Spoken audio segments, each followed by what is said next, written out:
الحمد لله رب العالمين له الحمد الحسن والثناء الجميل وأشهد أن لا إله إلا الله وحده لا شريك له يقول الحق وهو يهدي السبيل وأشهد أن سيدنا ونبينا محمد صلى الله عليه وعلى آله وأصحابه والتابعين لهم بإحسان إلى يوم الدين أما بعد. We spoke in our previous session about 5 things or 5 keys in order to gain knowledge. And I said it is 20 inshallah ta'ala points that if you come with these 20 points you will truly attain and gain the knowledge that you're looking for. So inshallah today we're going to take the second 5 keys to gaining knowledge inshallah ta'ala. Number 6, رعاية فنونه في الأخذ وتقديم الأهم فالمهم. Observing the different sciences that are in the religion and learning to prioritize which one comes first and which one comes next. رعاية فنونه في الأخذ. You have to observe the different sciences. Don't be a person who knows Aqidah but doesn't have no knowledge of fiqh. Don't be a person who knows hadith but doesn't know tafsir. Observe every science. Also, learn to prioritize which science should I give precedence to. Which one should I do now? ولذلك the scholars they say أفضل العلم علم الحال. أفضل العلم علم الحال. The best knowledge and the most virtuous knowledge is the knowledge that you need at that particular moment. أفضل العلم علم الحال.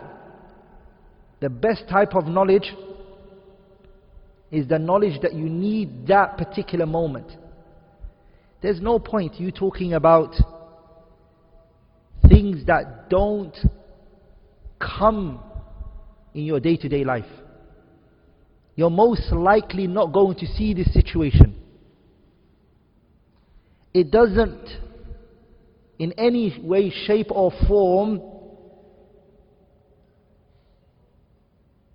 come into your day-to-day life and you're talking about it. The knowledge that you need to be focusing on is the one that you need at that moment. Dhuhr is about to come in. You need to know the ahkam, the rulings pertaining to tahara, and the salah that you're going to pray, how to pray it. What are its wajibat? What are its sunan? What are its nawafil, the voluntary things? This is ilmul hal. It's a knowledge that you need at that particular moment. This is the greatest type of knowledge. Al-Imam Ibn al-Jawzi rahimahullah, Al-Imam Ibn al-Jawzi. So there's a difference between Ibn al-Qayyim al-Jawziyah and Ibn al-Jawzi. They're 2 different scholars. Ibn al-Jawzi, he has a great book called Saydul Khatir. Ibn al-Jawzi has a very good book which he called it Saydul Khatir. What does he mean by Saydul Khatir? Ibn al-Jawzi wrote this book, things that came to his mind, the benefits that he saw while he was pondering, his personal experiences. He documented it in this book, and it's a profound, amazing book. It's called what? Saydul Khatir. The word Sayd means to hunt, and Khatir is the thoughts that come to the mind. So what he's trying to say is, I caught my memory before it escaped from me. And I placed it in this book for you. In that book of his, there are so many benefits in it. He mentions this statement. He says, Jam'ul ulumi mamduhun.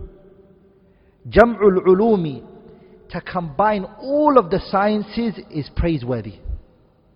Jam'ul ulumi, to combine all sciences, is something praiseworthy. Jam'ul ulumi, to combine and to gather all sciences, is mamduhun. It's something praiseworthy, wallah. That if somebody talks about tafsir, you have good understanding of it. If somebody talks about fiqh, you have good understanding of it. Hadith, you have understanding of it. Aqeedah, you have understanding. Tawheed, you have understanding. Adab al-lugha, Arabic literature, you have understanding. Shi'r and poetry, you have understanding of it. Sarf, balagha, ilm al-bayan, ilm al-badi', ilm al-ma'ani. All of the sciences, you've studied a good portion of it. This is praiseworthy. This is what? It's praiseworthy. That a person doesn't just say, I'm going to study one science and I'm not going to study anything else. وَلِذَلِكَ, based on this, you don't tend to find the early generation, the noble generation, you don't tend to find them use this concept of, I specialized in this. They didn't have that. Every science for them was the same. Specializing in a field was something that was adopted later, when universities came. So this person, he knows fiqh, but he can't step outside fiqh. If people are talking about hadith, he doesn't know what's happening. That wasn't what you would find. وَلِذَلِكَ, some of the pious predecessors, they used to say, I know sciences that I don't have the audience to talk to about these sciences. I know sciences that I have nobody to tell about. There's no one here who can understand this knowledge that is buried in me. I have no one to talk to about this science with. So some of them, they died with those sciences. Some people you tend to find, because they don't like to study many sciences, they belittle it. So what he would say is, I'm not going to study grammar. What is the benefit? Fi'il and fa'il, mubtada and khabar. I'm not going to do that. And so he belittles a science. Always remember this. One of the main reasons why an individual will belittle a science within the sciences of the religion is because he's ignorant about it. The poet, he said, أتانا أن سهلا ذم جهلا علوما ليس يعرفه أتانا أن سهلا ذم جهلا علوما ليس يعرفهن سهل علوما لو دراها ما قلاها ولكن الرضا بالجهل سهل.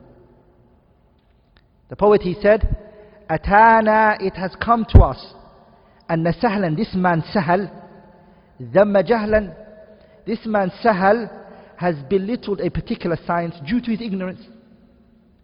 علوما ليس يعرفهن سهل. Sahal doesn't know this science, so he's belittling it. علوما لو دراها ما قلاها. This science which he's belittling, if he only understood it, he would not have hated it. The reason why he's hating it is because he has no understanding of it.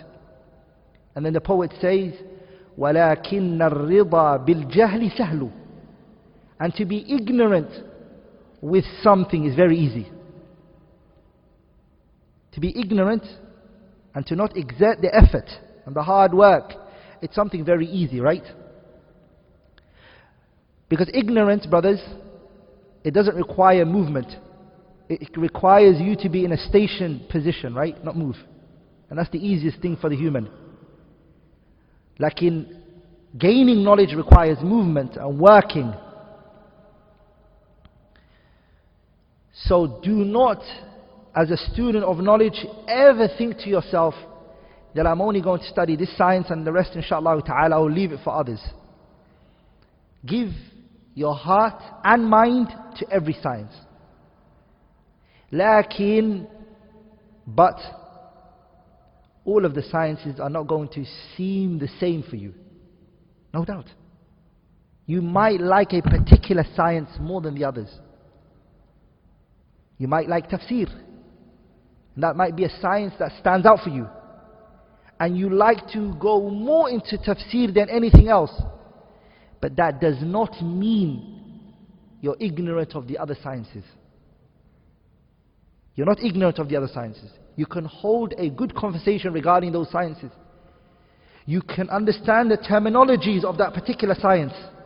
That if you came across it, you will understand what those scholars are talking about.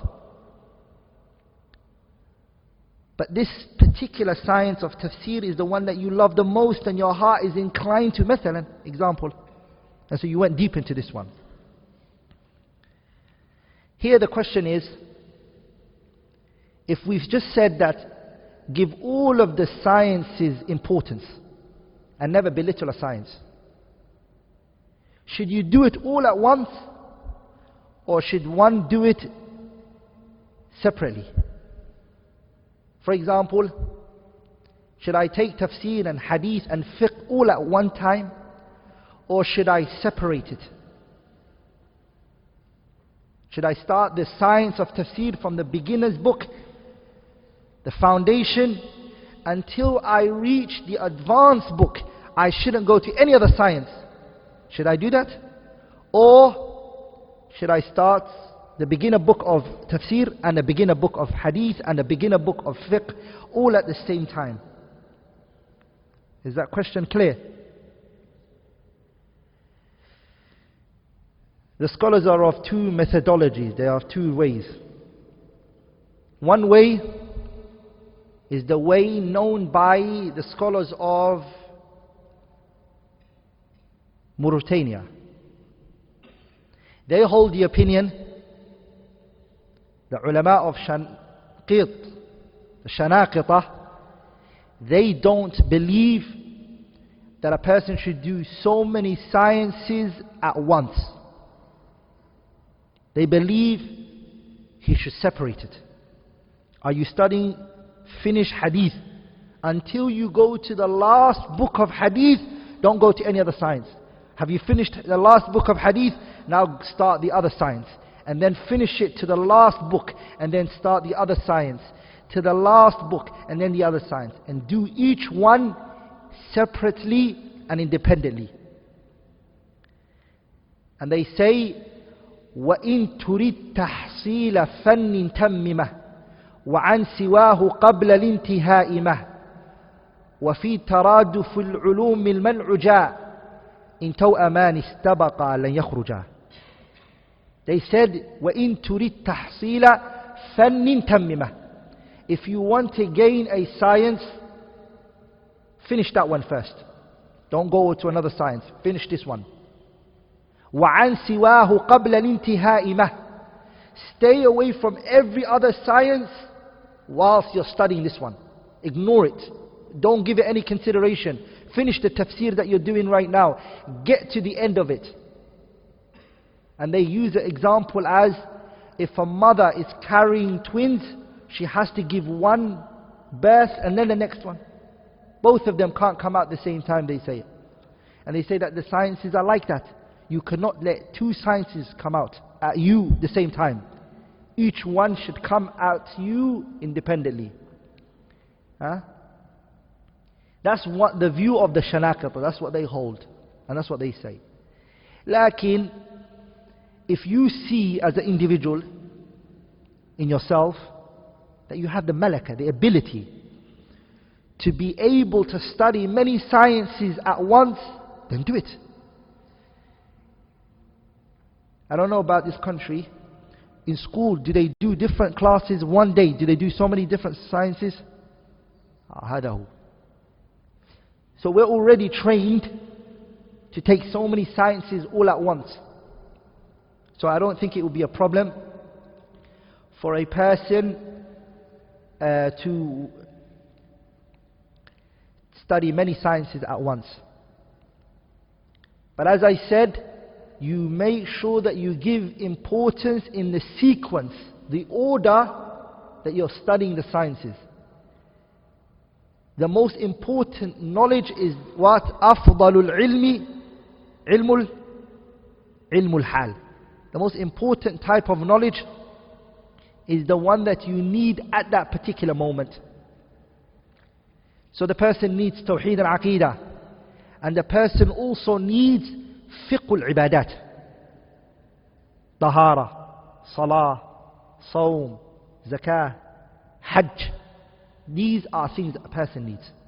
And then comes mu'amalat, the buyu', the nikah, and etc. Number 7. Point number 7. المبادرة إلى تحصيله واغتنام سن الصبا والشباب. Number 7 is المبادرة إلى تحصيله, to hasten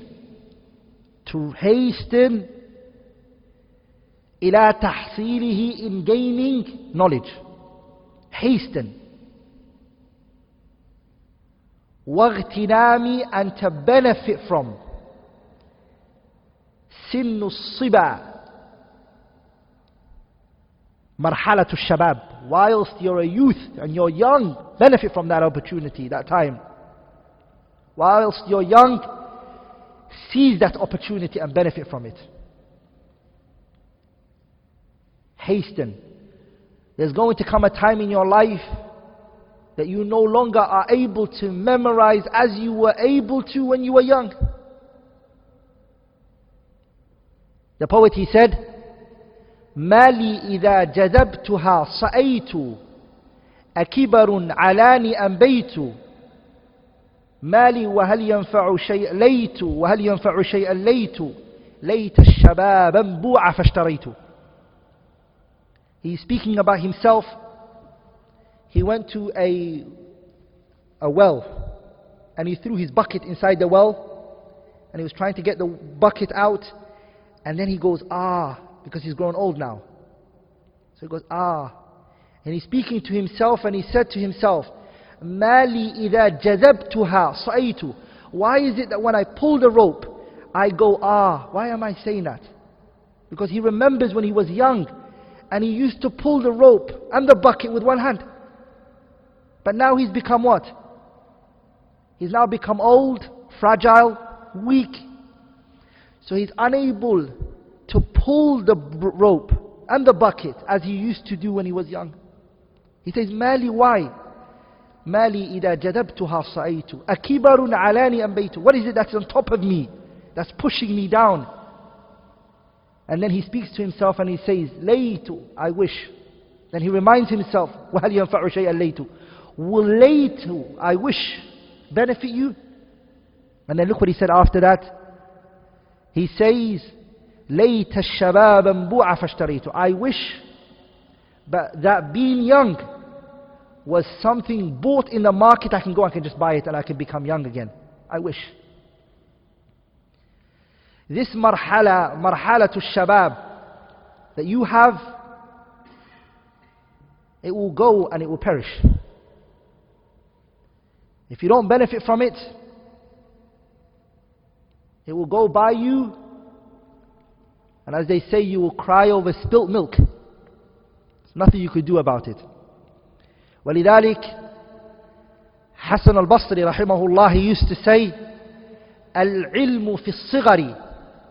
Knowledge when you are young, and to gain knowledge when you are young, كالنقش في الحجر.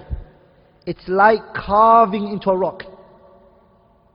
If you go and you take a metal rod and you carve it into a rock, will it get off? Can it easily perish? Can it easily wipe off from the rock? Can it? No. It can't. When you're young, that's how your brain is like. But when you become old, وَالْعِلْمُ فِي الْكِبَرِ, but when you age and you become old, it's like writing in water. Can you write on water? Your memory becomes weak. And we'll speak about why When you become older, you're unable to do what you used to do when you were young. ولذلك the Messenger صلى الله عليه وسلم, the hadith Al-Imam Al-Tirmidhi narrated in his Sunan من حديث أبي برزة الأسلمي.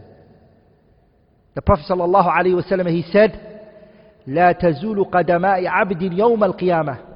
A person, his legs will not move from its position the day of judgment. حتى يسأل عن أربع. You'll be asked about 4 things. Your legs cannot move from its position. You have to stand there, answer these questions. And from the 4 is what? عن عمره فيما أفناه. Your life. What did you do with it? How did you spend your life? Allah says in the Quran, أَوَلَمْ نُعَمِّرْكُمْ مَا يَتَذَكَّرُ فِيهِ مَنْ تَذَكَّرَ وَجَاءَكُمُ النَّذِيرُ. أَوَلَمْ نُعَمِّرْكُمْ. Allah said, have we not given you a good portion of life to live? Did we not give you a life to live? وَجَاءَكُمُ النَّذِيرُ. And the warner came to you. Abdullah ibn Abbas, he said, وَجَاءَكُمُ النَّذِيرُ means we placed a white hair inside your bed to remind you you're coming close to us. The nadhir, the reminder, is what? The white that goes into the bed. It's telling you your time is close. You're about to expire. And the first part of the ayah, أَوَلَمْ نُعَمِّرْكُمْ, means anybody who's been given age of puberty, he's been given a life to live. Once you've reached bulugh, age of puberty, Allah has given you time to distinguish from what's right from what is wrong. So your life, your umr, something you need to benefit from. The Prophet ﷺ said, نِعْمَتَانِ مَغْبُونُ فِيهِمَا كَثِيرٌ مِنَ النَّاسِ الصِّحَّةُ وَالْفَرَاغُ. 2 blessings, 2 things people don't realize what they have. What is it, brothers? Siha, health. Allah has given you health, subhanahu wa ta'ala. It's a blessing. Wal-faragh, free time. You're young, there's no responsibility. You come to the house, mom, is there food? You eat. Dad, I want to... No responsibilities. You're very young. There will come a time when responsibilities are on you. Shall I seek knowledge? Or shall I provide for these young kids? You can't. Lakin al-kayyis al-aqil, the smart one, the clever one, is the one that doesn't allow that moment to pass by without him benefiting from. He benefits from that time.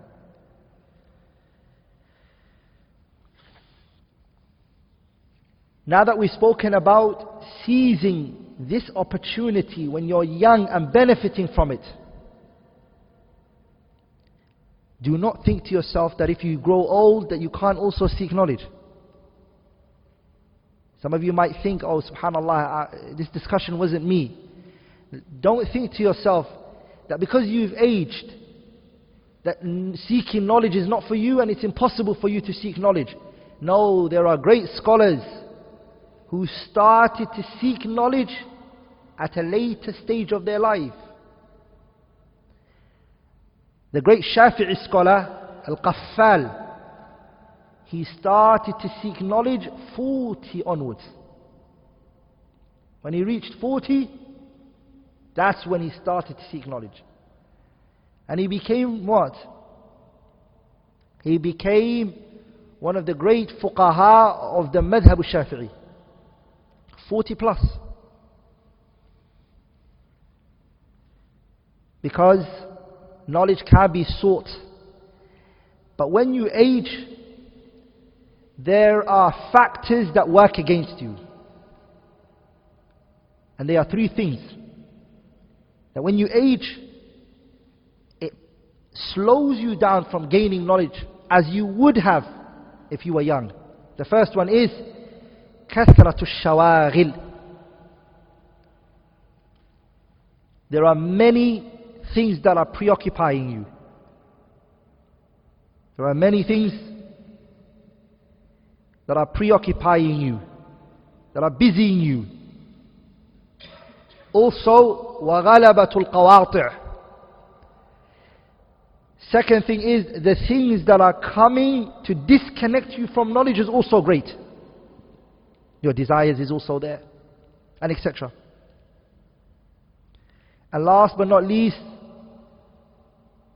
the responsibilities and the rights that are on you are too much. Children, wife, parents. So it slows down the person from gaining knowledge. When the person realizes these three, either reduces it or learns how to organize it, they will be able to gain knowledge. Number 8.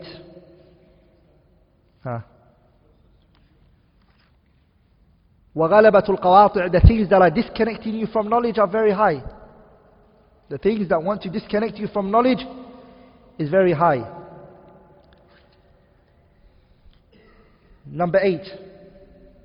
لزوم التأني في طلبه وترك العجلة. If you want to gain knowledge, be a person who is calm, diligent. Stay away from hastiness. Some people, they want to come to a class, 1 week later they want to see the effects of that class. And after that class they want to be a scholar.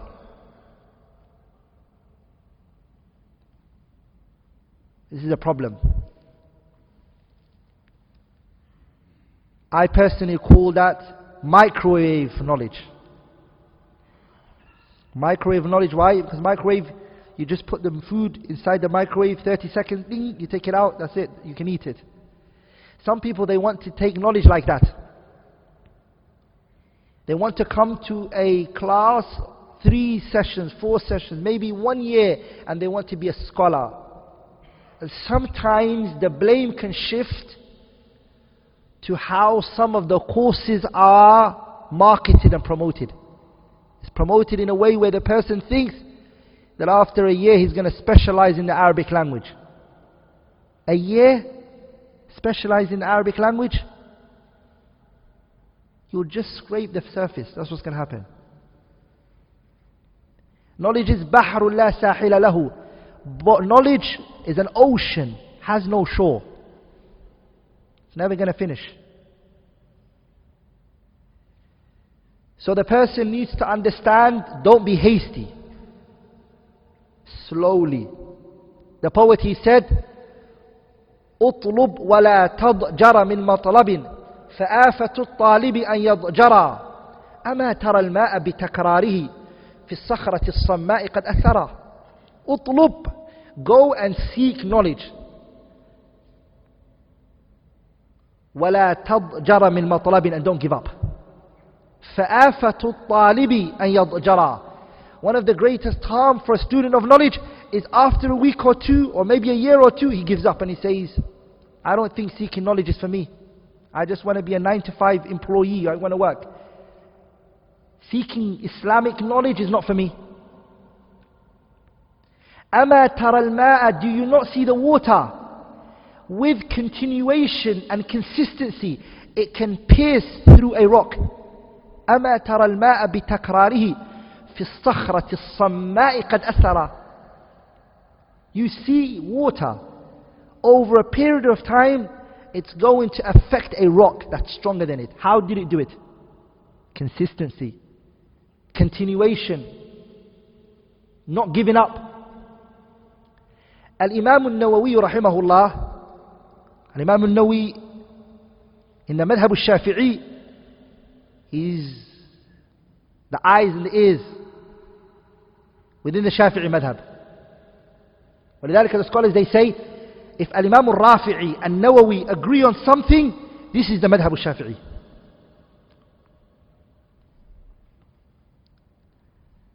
In his kitab Al-Minhaj, there are 60,000 masail fiqhiyya in it. 60,000 fiqh related issues in that book of his, Imam al-Nawawi.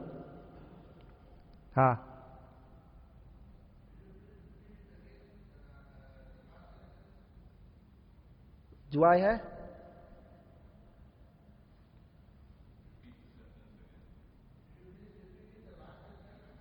Can I repeat the last sentence? I said that Al-Imam Al-Nawawi rahimahullah and Al-Imam Al-Rafi'i, if they both agree on a mas'ala, Shafi'iyya believe that this is the qawl of the Shafi'i madhab. Al-Imam Al-Rafi'i and who? Al-Imam Al-Nawawi rahimahullah. So Nawawi has a manzila. And if Rafi' and Nawawi dispute one another and there's a khilaf between the two, they give precedence to Al-Imam Al-Nawawi. Ala kulli hal, I'm trying to get to a point which is very important for me, which is Al-Imam Al-Nawawi has a kitab called Al-Minhaj. In this kitab there are 60,000 masail fiqhiyya in it. 60,000. It's not a small book. Some people memorize it. The country I'm from, Somalia, there are people sitting down and they memorize Al-Minhaj. And this kitab Al-Minhaj comes from the Muharrar of Al-Imam Al-Rafi'i, and the Muharrar comes from the Aziz, Fath Al-Aziz, and the Aziz comes from Al-Wasit, and then Al-Wasit comes from Al-Nihayatul Matlab, and the Nihayatul Matlab comes from the Ummah of Imam Al-Shafi'i. That's how the order is. Ala kulli hal, there's a point I want to come to, and I don't want to go off track, which is Al-Imam Al-Nawawi was told that there are a group of people who are opposing him in a statement that he said from the kitab Al-Wasit. Wasit is written by Abu Hamid Al-Ghazali rahimahullah. Al-Imam Abu Hamid Al-Ghazali is a Shafi'i. He wrote this book. He said something in his kitab Al-Wasit, and Nawawi referenced it. And some people said that Abu Hamid didn't say this. Nawawi said, are they going to argue with me today regarding the kitab Al-Wasit? And I read it 600 times. How many times did he say he read it? Are they going to argue with me regarding the kitab Al-Wasit when I, Nawawi, have read it how many times? 600? 600 times. Amongst us there's some who haven't even read the Quran 600 times. 600 times he's saying, I read the kitab Al-Wasit written by Abu Hamid Al-Ghazali. Are we all together? Nawawi memorized in 8 months, 8 months, he memorized the kitab At-Tanbih by Abu Ishaq Al-Shirazi. How many is left from the year? How many months is left from the year? 4 months. And the next remaining 4 months he memorized Qism al-Ibadat from the kitab Al-Muhaddab by Abu Ishaq Al-Shirazi. 8 months he memorized At-Tanbih, all of it. And the next remaining 4 months he memorized Qism al-Ibadat from the kitab Al-Muhaddab by Abu Ishaq Al-Shirazi. Both books were written by Al-Shirazi rahimahullah. This comes from what, brothers? This comes from لزوم التأني في طلبه. These people were very calm, diligent. They knew knowledge was not gained in one moment, and that it comes gradual. So they left off the concept of ta'ajjul and isti'jal. Allah says about the Quran, إِنَّا سَنُلْقِي عَلَيْكَ قَوْلًا ثَقِيلًا. Muhammad, we're going to pass on to you and give to you a heavy speech. This is the Quran that Allah is referring to as what? Here. Heavy. Then what do you think about anything other than that? وَلَقَدْ يَسَّرْنَا الْقُرْآنَ لِلذِّكْرِ فَهَلْ مِن مُدَّكِرٍ. The Quran is simple and easy. مع ذلك Allah said it's heavy. Are we all together, brothers? So if the Quran is like that, the other sciences are going to be more complicated, and the people's speeches are going to become more complicated. ولذلك Allah said to the Prophet ﷺ in the Quran, وَقَالَ الَّذِينَ كَفَرُوا لَوْلَا نُزِّلَ عَلَيْهِ الْقُرْآنُ جُمْلَةً وَاحِدَةً كَذَلِكَ لِنُثَبِّتَ بِهِ فُؤَادَكَ وَرَتَّلْنَاهُ تَرْتِيلًا. Allah tells us that we did not send down the Quran, because the disbelievers, they said, if only the Quran was sent on you all at once. Allah Tabarak wa Ta'ala, He says that we sent down the Quran what? Gradually. Why? كَذَلِكَ لِنُثَبِّتَ بِهِ فُؤَادَكَ. Gradual is what makes it firm in the heart. And Imam al-Bukhari, do you all know who he is? Bukhari was asked for a person to strengthen their memorization. What should they do? What type of medication should they take? And Bukhari said, I don't know any medication that they could take. I don't know any medication that they can take. But I know two things that can make a person gain what they are looking for if they want to memorize. What is it? مُدَاوَمَةُ النَّظَرِ. Consistently and continuously looking at what you're trying to do. Repetition. Repetition, continuously, going over it and going over it. The person will finally get somewhere with it. ولذلك the قاعدة is what? خُذْ حَرْفًا. Take one letter. وَقُلْ أَلْفًا. And say it 1,000 times.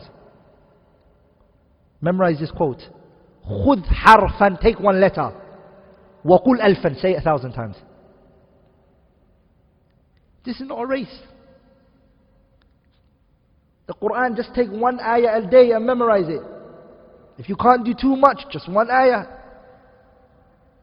And if you did do one ayah, you probably would have memorized the Quran by now. But some people, guess what they have? I either have to do a juz a day or nothing. So if they're not doing a juz, or if they're not doing a page, they don't believe that they should do it. No. ولذلك the Salaf, they used to say, من أخذ العلم جملة. Anyone who takes knowledge all at once, فاتته جملة. It will go all at once. Easy come, easy go. If you take knowledge all at once, what will happen? It will go all at once. ولذلك حماد بن أبي سليمان, he said to his students, تعلم كل يوم 3 مسائل. Every day learn 3 mas'ala, 3 rule issues. Just learn 3. ولا تزد عليها شيئا. Don't increase on that. Just 3. The Sahabas were what, brothers? The Arabs. The language was theirs. They saw the Quran coming down. Their hearts were more pure than our hearts. Their time the fitna was less. True or false? مع ذلك they never used to take more than 10 verses of the Quran. 10 ayat, 10 verses. And what would they do? They would repeat that 10 verses and go over it again and again and again. And these were Arabs. لست بنحوي يلوك لسانه ولكني سليقي أقول فأعرب. These are Arabs. This is their language. They can see the revelation coming down. They can see the Prophet's face when the revelation comes down on him.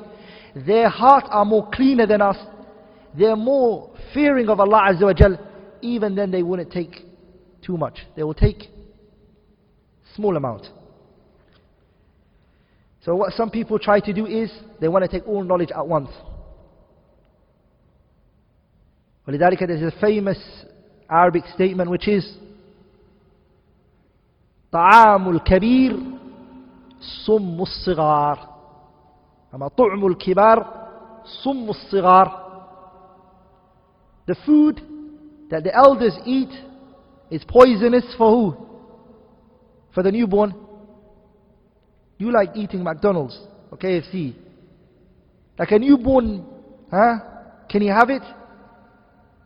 Yeah? No. Somebody who's been studying the religion for the last 30, 40 years, what he's able to memorize, you want to do it now that you started to seek knowledge. No. It won't work like that. What you need is to come with tadarruj, gradual, bit by bit. Don't take too much. Number 9. Point number 9. الصبر في العلم تحملا وأداء. Patience when gaining knowledge, and also patience when delivering knowledge and giving it. Both of them, they need patience. You need to be patient when you're what?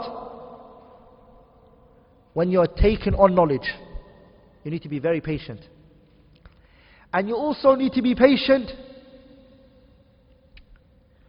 when you are passing on that knowledge. Allah subhanahu wa ta'ala, He says in the Quran, يَا أَيُّهَا الَّذِينَ آمَنُوا اصْبِرُوا وَصَابِرُوا وَرَابِطُوا وَاتَّقُوا اللَّهَ لَعَلَّكُمْ تُفْلِحُونَ.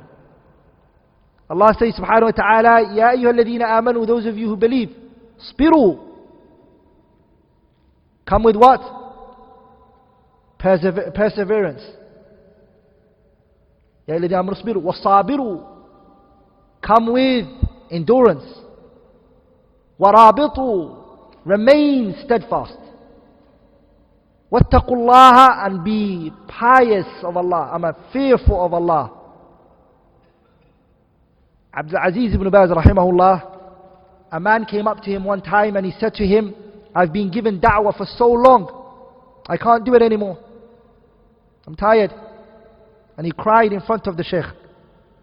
So the Shaykh said to him, Shaykh Abdul ibn Baz was blind. So he asked the man, give me your hand. So he took his palm and the Shaykh recited the ayah, يَا أَيُّهَا الَّذِينَ آمَنُوا اصْبِرُوا وَصَابِرُوا وَرَابِطُوا وَاتَّقُوا اللَّهَ. Then he said, لَعَلَّكُمْ تُفْلِحُونَ. Tuflihun is success. You're only going to gain success when you come with what? These four. What is it? يَا أَيُّهَا الَّذِينَ آمَنُوا اصْبِرُوا. Perseverance. Don't give up. يَا أَيُّهَا الَّذِينَ اصْبِرُوا وَصَابِرُوا. Come with endurance. وَرَابِطُوا. Steadfast. وَاتَّقُوا اللَّهَ. Be fearful of Allah Azza wa Jalla. Have you come with those? لَعَلَّكُمْ تُفْلِحُونَ. Now you definitely will attain success. So, sabr is the one that he starts with. يَا أَيُّهَا الَّذِينَ آمَنُوا اصْبِرُوا. Patience.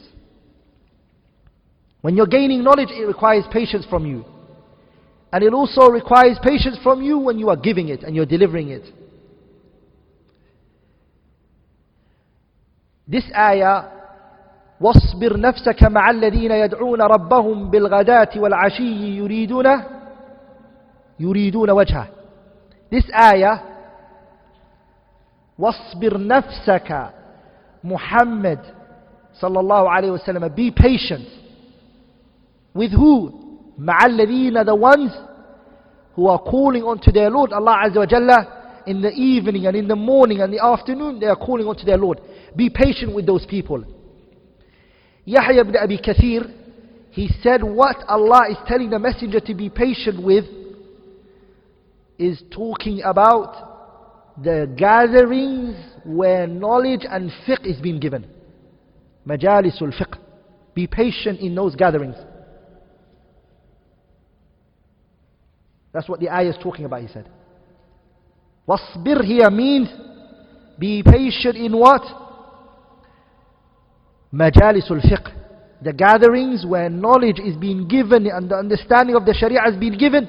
Be patient in that gathering. Wallahi, a person will not gain knowledge unless they come with patience. Yahya ibn Abi Kathir rahimahullah, he said in an athar which is mawquf, mu'allaq, the Muslim brings it mu'allaqan, that Yahya ibn Abi Kathir, he said, لا يستطاع العلم براحة الجسد. You will never gain knowledge with a relaxed body. You will never attain knowledge whilst you're enjoying and relaxing. Brothers, knowledge will take away from you your sleep. A man came to Imam al-Shafi'i and he said, I want to be from the people of hadith. A man came to Imam al-Shafi'i and what did he say? He said to Imam al-Shafi'i, I want to be from the people of hadith. And then Imam al-Shafi'i said to him, glad tidings. I'm going to give you glad tidings of poverty that's never going to leave you. you're embarking on becoming a person of hadith, you're going to lose all your money. And you're going to be away from your family. This is the news I'm going to give you. Why? Because the people of hadith, they traveled to gain the hadith of the Prophet ﷺ and to attain it, so they lost their money. It finished from them. If you want to gain knowledge, the more you're relaxed and you're enjoying yourself, the less knowledge you're going to attain. And there's always an exception. There can't be an exception. But the general principle is, knowledge comes with hardship. That's not just the knowledge of the deen, even the dunya. Al-Asma'i, he said, مَنْ لَمْ يَحْتَمِلْ ذُلَّ التَّعْلِيمِ سَاعَةً بَقِيَ فِي ذُلِّ الْجَهْلِ أَبَدًا. If a person does not learn to endure,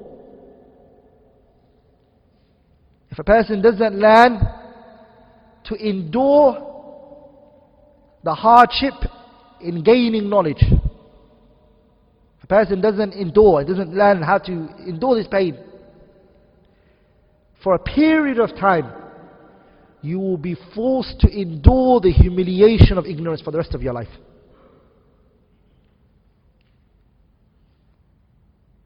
If you do not learn to now humble yourself and suffer for now, then remember, the rest of your life you're going to remain in what?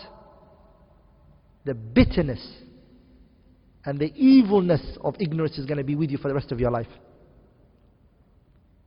ولذلك Abdullah ibn Abbas, what did he say?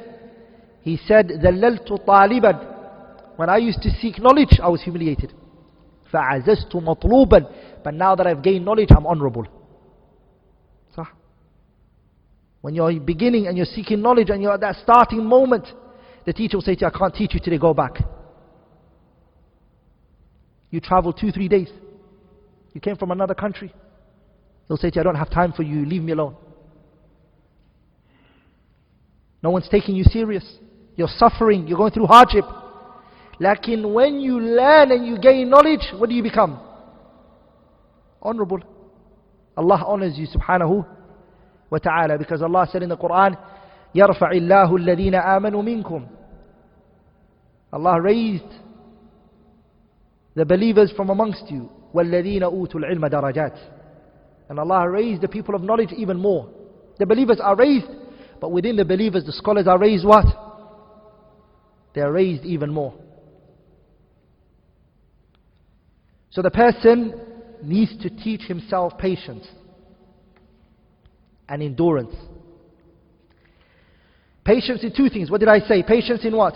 Gaining that knowledge. When you're memorizing, what does it require? Patience. You memorize a line, or you memorize a hadith, 2 hours later you come back, you don't even remember anything. You're like, what happened? Sah? You have to go over it again. And then you forget it, and then you go over it again. The patience of memorization. The patience of understanding. To understand what is being said to you. It needs patience, huh? Like especially me, I speak fast, huh? You need a lot of patience to keep up with my speed. It needs patience. وَحُضُورُ مَجَالِسِ الْعِلْمِ. Coming to this class right now needs patience. You have to take away from your sleep. It requires patience. Observing the rights of your teacher requires patience, and the manners in front of him. The second, that's when you're gaining it. When you want to give it, it requires patience. You want to convey the knowledge, there are going to be people going to say things about you, unpleasant things. You have to have a tough skin, huh? And not be concerned about what's being said. You have to be patient. You also have to be patient from not falling into shortcomings whilst you're trying to convey that message. All of this is what? Patience when you're giving it.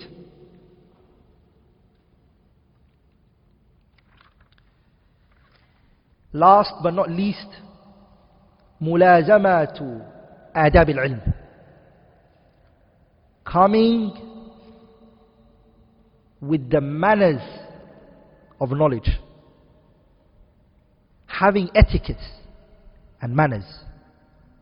Some people think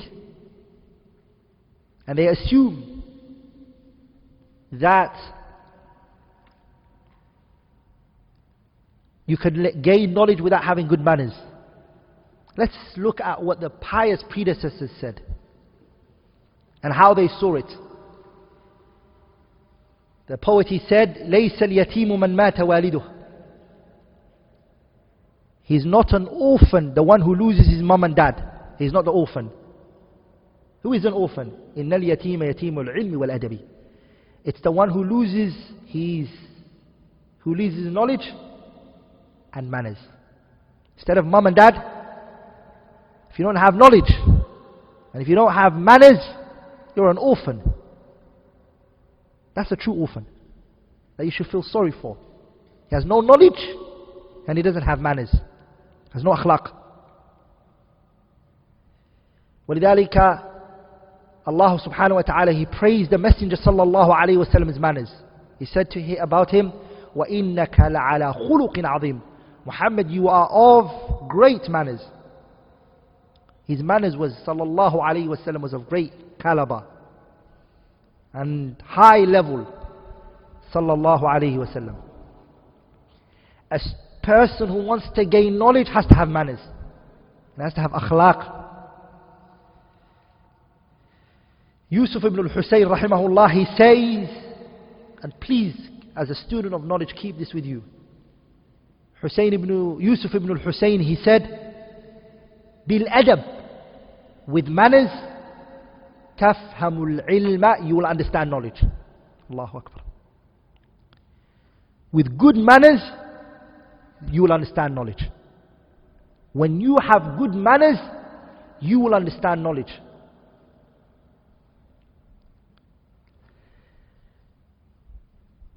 Al-Imam al-Biqa'i rahimahullah, Al-Imam al-Biqa'i, a man came to him and he asked him if he could read on him. And yaqra alayk. He said, I've got a hadith book, I want to read on you. فأذن له البقاعي. Biqa'i said, okay, read on me. فجلس الرجل متربعا. The man sat down and he crossed his legs. And he sat in a way that al-Biqa'i didn't like. He sat in a disrespectful manner. فامتنع البقاعي من إقرائه. Biqa'i said, I'm not going to listen, you can't read on me. And he said something to him very powerful. He said to him, أنت أحوج إلى الأدب منك إلى العلم الذي جئت تطلبه. You are in more need of manners than the knowledge that you think you're looking for. You need to gain manners first. Go gain akhlaq and adab and manners. That is more important for you than the knowledge that you think you're gaining, or the knowledge that you want to gain. Muhammad ibn Sirin, one of the great tabi'een, he said, كانوا يتعلمون الهدي كما يتعلمون العلم. The students of knowledge, the Salaf, they used to learn how to carry themselves and how to be before they went to knowledge and gain knowledge. They would learn how to talk to the elders. They would learn how to talk to their neighbors and the way that they should carry themselves and the way that they should be. They would study that first before they went and seek and sought knowledge. Rather, the Salaf, before they even sought knowledge from somebody, كانوا ينظرون إلى سمته ودله. They used to look at the way he carried himself for a bit. They would look at the way he carries himself, the way he is. Once they see that he is in line with the Quran and the Sunnah, the way he carries himself, then they would go and seek knowledge from him. Malik ibn Anas, Imam Malik, Imam Dari Hijrah, He said to لِفَتًى مِّن قُرَيْشٍ, a boy, young boy from Quraysh. He said to him, يَا ابْنَ أَخِي, my nephew, تعلم الأدب, go and learn manners. قبل أن تتعلم العلم, before you go and seek knowledge. Go and what? Go and learn knowledge. Go and learn manners before you go and learn knowledge. Makhlad ibn al-Husayn, he said to Abdullah ibn Mubarak. Makhlad ibn al-Husayn is saying to who? Abdullah ibn Mubarak. He said to Abdullah ibn Mubarak, نحن we, Abdullah Mubarak, the great tabi'een, these are the people we look up to. These are the people, the asanid, the chain of ahadith in Bukhari and Muslim, Abi Dawood and Tirmidhi, Ibn Majah and Nasa'i. These are the people it revolves around. Makhlad ibn Husayn and Abdullah ibn Mubarak and Sufyan al-Thawri and Sufyan ibn Uyayna and Hamad ibn Salama, Hamad ibn Zayd and Ali ibn Medina, Ishaq ibn Rahuya and Ahmad ibn Hanbal and others. These people, these are quotes from them. Makhlad ibn al-Husayn is saying to Abdullah ibn Mubarak, what did he say to him? نحن we إلى كثير من الأدب أحوج منا إلى كثير من العلم. We are in more need of good manners today than we are in need of knowledge. Imagine Abdullah Mubarak and them was to see us, the way that we are in circles of knowledge, the way a student of knowledge is sitting down, is lying down, he's using his phone, he's talking on the phone. The akhlaq of the students and a person who's meant to be a talib ilm, if he was to see, what would he say? ولذلك they used to advise each other about manners and etiquette. Malik ibn Anas, look what he said, Imam Malik. He said, كانت أمي تعممني. My mother, she would place an imama on my head.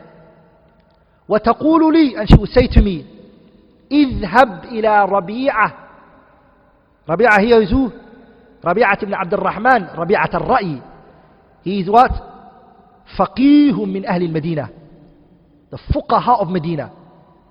His mother would place imama on him, and his mother would say to him, Malik, go to Rabi'at al-Ra'i, Rabi'at ibn AbdulRahman, go to him and do what?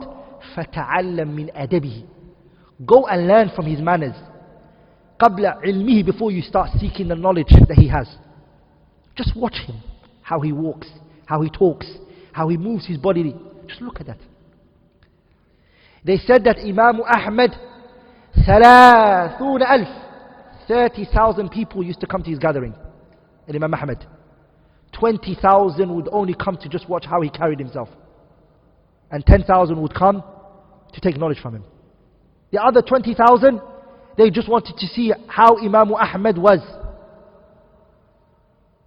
how his manners was, how he dealt with his students, and how he carried himself.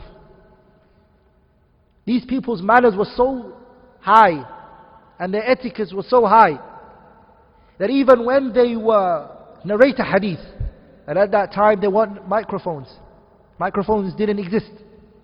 So if an imam would narrate hadith, somebody within the gathering would stand up and he would narrate the hadith again, and another person would do it.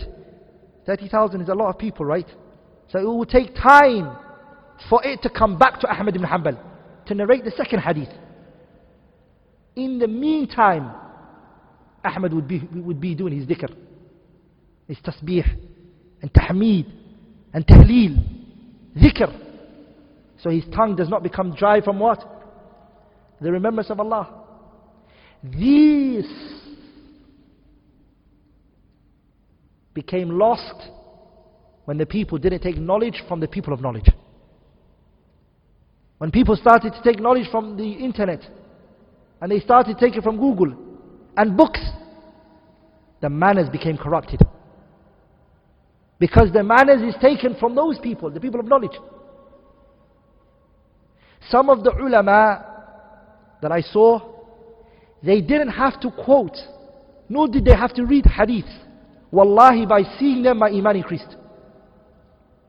When I saw the way they were, the way they carried themselves, the way they acted, the way that they didn't laugh and joke too much, the way that they spoke about that which concerned them and they left off that which didn't concern them. When they did become angry, the statements that would come out of their mouth, some of them would just say, Inna lillahi wa inna ilayhi raji'un. Some of them, when they became angry, all they would say to the person that they were angry with, Allah yarda alayk. May Allah be pleased with you. All of this will be taken from the people of knowledge when you go to them and you sit with them. So Imam Malik, his mother, was very smart. And she was a truly wise woman to make her son Malik ibn Anas go and do that. وَلِذَلِكَ, look what the scholars said. The scholars, they said, Imam Malik, he used to be a man who was venerated. رَجُلٌ ذَا هَيْبَةٍ. Imam Malik, if somebody came to him, they couldn't speak to him because he had so much respect for him. Are you with me, brothers? The respect that they had for Imam Malik was so high because of the way he carried himself. And you know what they said? The respect for Malik, it moved into his book, his Muwatta. That even his Kitab al-Muwatta has that hayba, that veneration and respect. Why? Because when he was young, his mother pushed him to the right direction.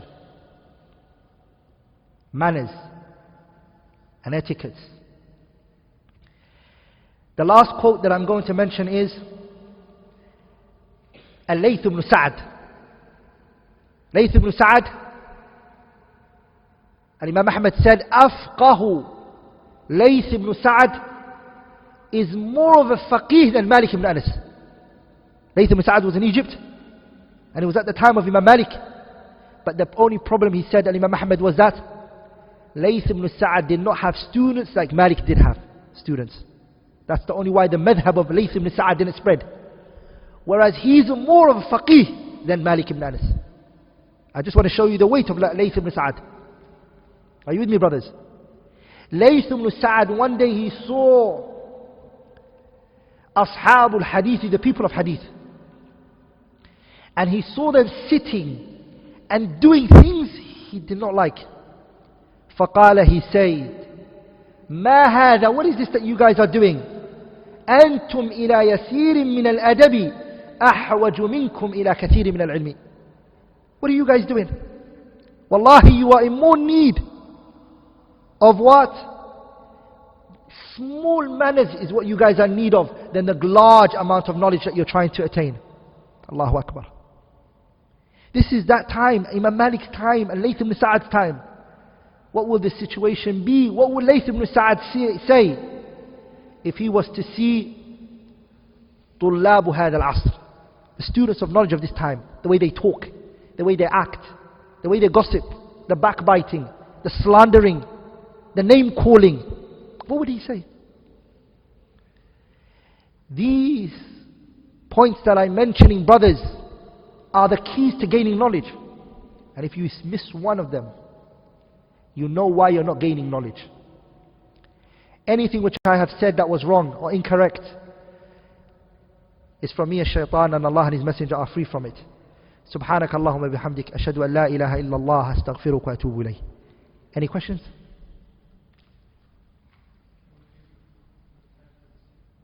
Yeah? The title of the 6th point. The 6th one was رعاية فنونه في الأخذ, observing the different sciences, وتقديم الأهم فالمهم, and prioritizing the order of knowledge. Yeah? وتقديم الأهم فالمهم. نعم. Any other question? Point number 8. لزوم التأني في طلبه, being diligent in seeking knowledge. وترك العجلة, stay away from hastiness. Stay away from hastiness. Ibn al-Qayyim brought a very good benefit. Pay attention to this. Nabiullah Musa, who did he run to?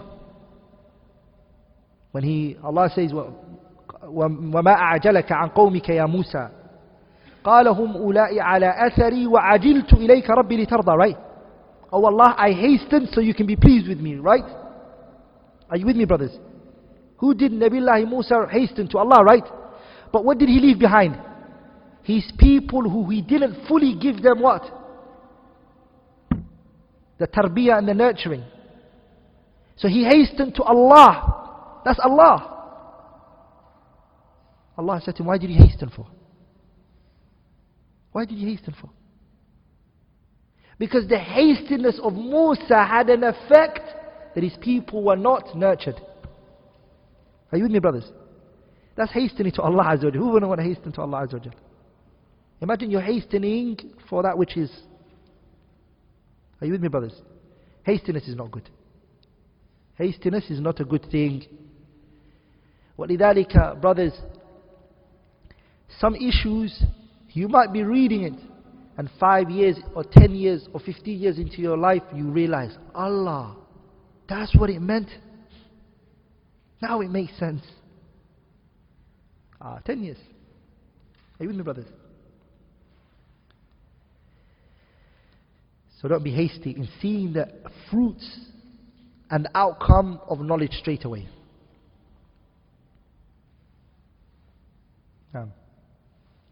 Any other question?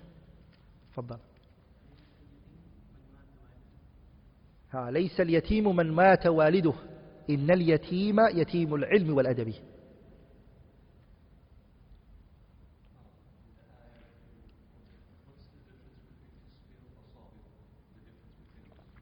What is isbiru wa sabiru? Isbiru means be patient yourself.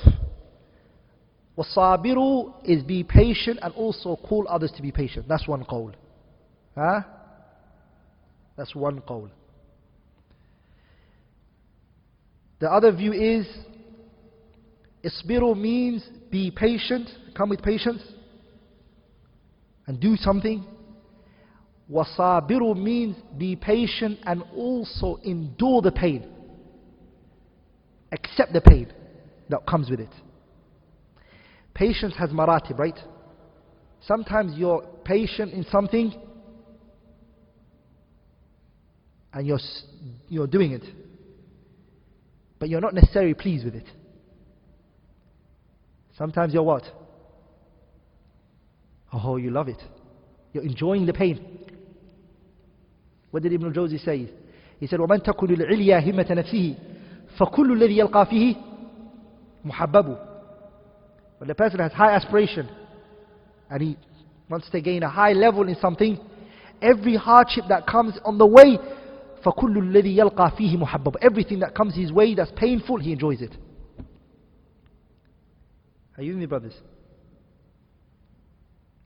So that it means that the pain becomes something you enjoy. Are you with me, brothers? When does a person start to enjoy the pain of something that they're trying to attain? When they keep their eye on the goal that they're trying to achieve. If you turn away from that and you look at the means, the pain starts to increase. Just focus on, inshallah ta'ala, the goal. You won't feel the pain.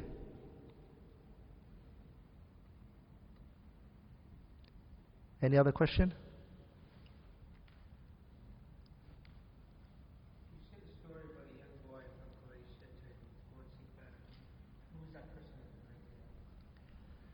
Who did I say that said to the Quraysh, seek knowledge? Malik ibn Anas. It's Malik ibn Anas. Anas ibn Malik is a companion. Like in Malik, Al-Imam Malik rahimahullah. Al-Imam Malik ibn Anas al-Asbahi rahimahullah. Any other questions? Now we are halfway. How many have we taken in total now? 10. How many did I say all together is? So how much? We're just halfway now, inshallah ta'ala. Next Friday we're going to have another 5. And then after that we have another Friday, right? which is a 5, and we'll conclude inshallah ta'ala. Does everyone think that these 10 has given them a good understanding? Yeah? Does it give you an understanding of how to seek knowledge and the reasons? Huh? Does it answer a lot of your questions? Does it? Yeah? It does, huh? Barakallah feekum. So inshallah, until we finish the 20, don't ask me questions regarding how to seek knowledge and what shall I start with, because I think it's going to be here inshallah ta'ala. Jazakumullah khairan.